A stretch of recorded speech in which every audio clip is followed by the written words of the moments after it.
But in the meantime, I want to bring in another topic. An interview I did earlier today about the situation facing former NDP leader Jagmeet Singh, who first spoke publicly about a threat to his life during the federal election campaign.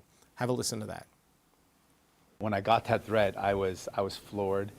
When I started thinking about what it meant for me and my family, that I was the target of a real threat to my life, I had the chills thinking about what that could mean for my wife, who was pregnant at the time, for my baby girl.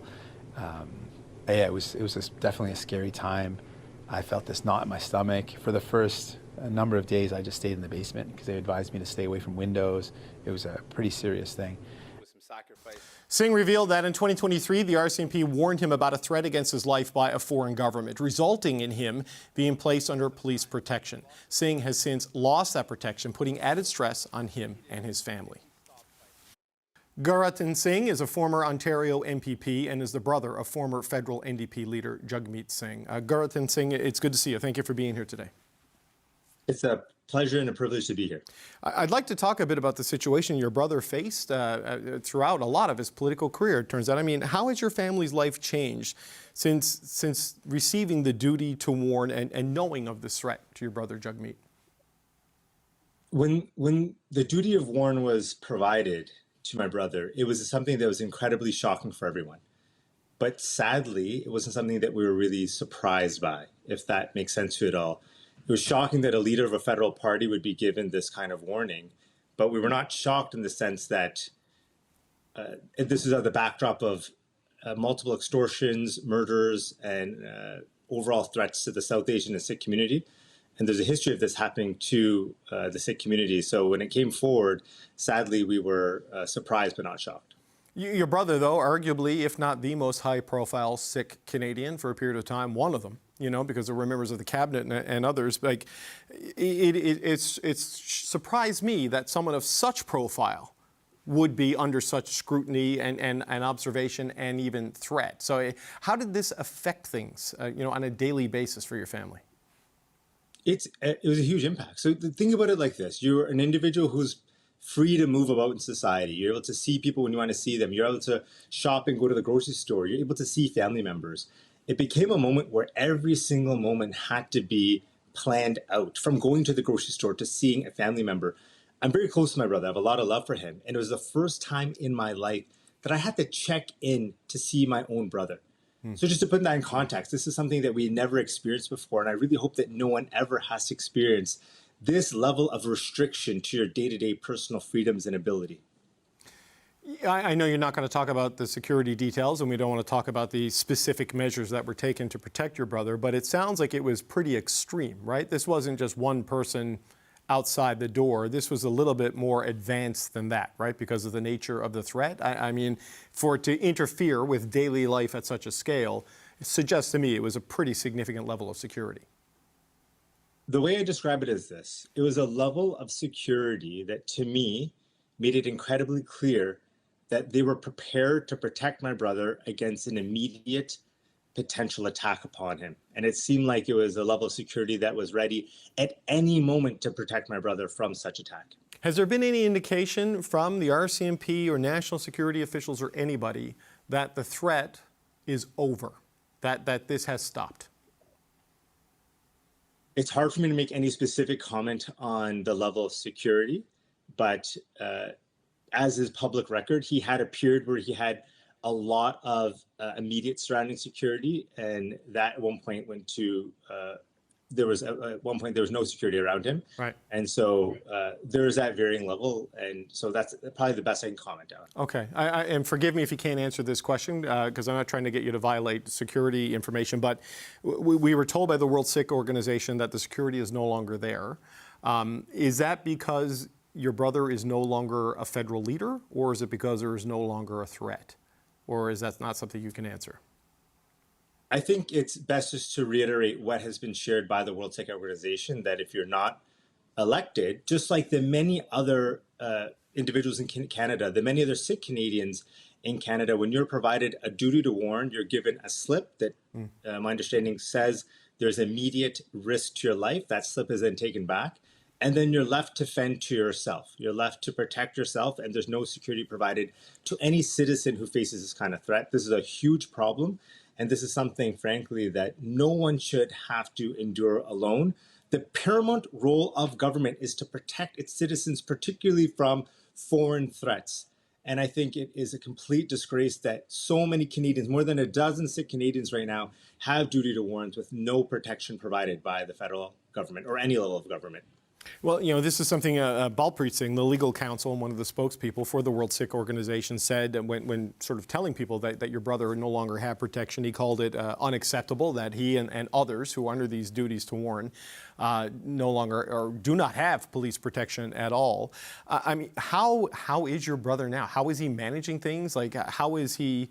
I mean, look, losing an election, losing your seat, these are difficult things, but setting that aside for a second, how is he dealing with all of this, with this change that's happening right now?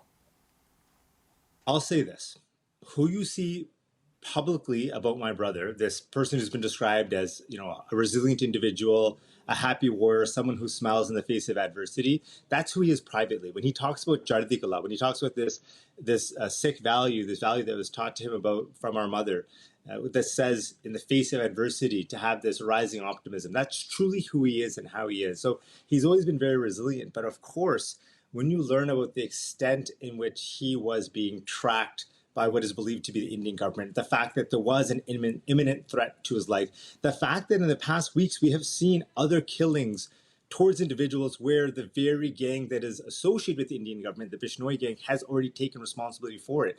This is, of course, a harrowing experience to have, and any human being, no matter how resilient you are, would definitely feel concerned in these circumstances. Well, we've seen in the past week or so, David Eby, the Premier of British Columbia, and Patrick Brown, the Mayor of Brampton, they have supported the idea of the Bishnoi gang being declared a terrorist organization here in Canada, because this is believed to be, an operative of that criminal organization that was, spying on and tracking your brother, and they've been connected with a lot of the other transnational repression incidents across Canada, including the assassination of Gurratan Singh Nijjar.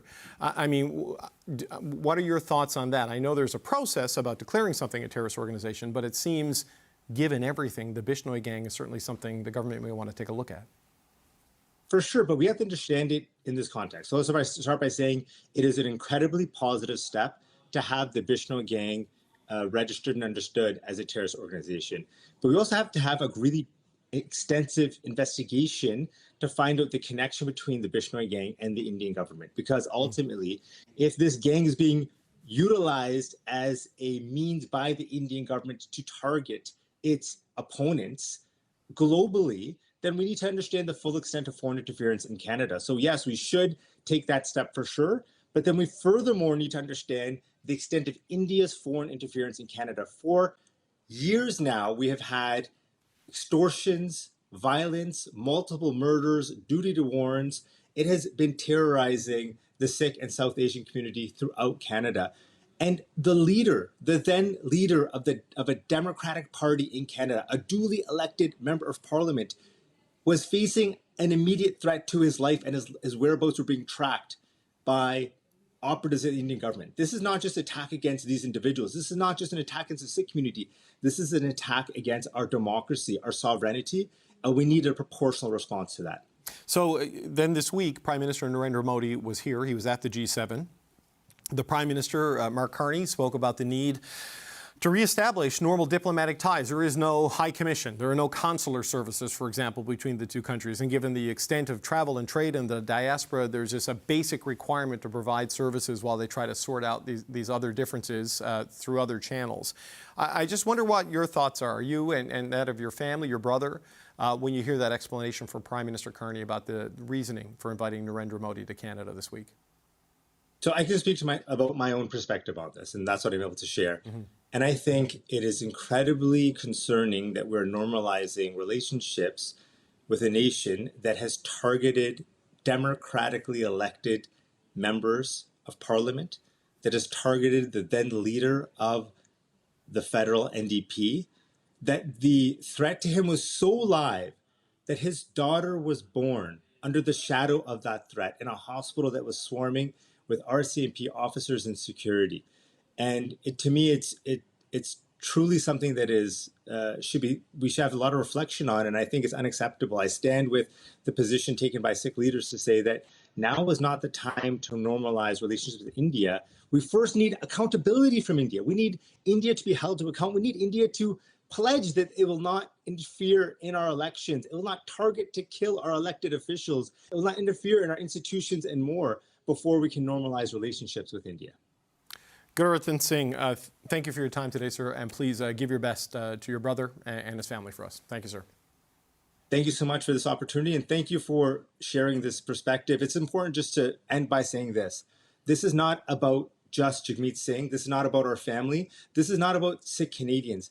This is a Canadian issue. When you target Canadian elected officials, it impacts our democracy, it impacts our sovereignty, it impacts all of us. All right. Thank you, sir. Appreciate your time. Thank you.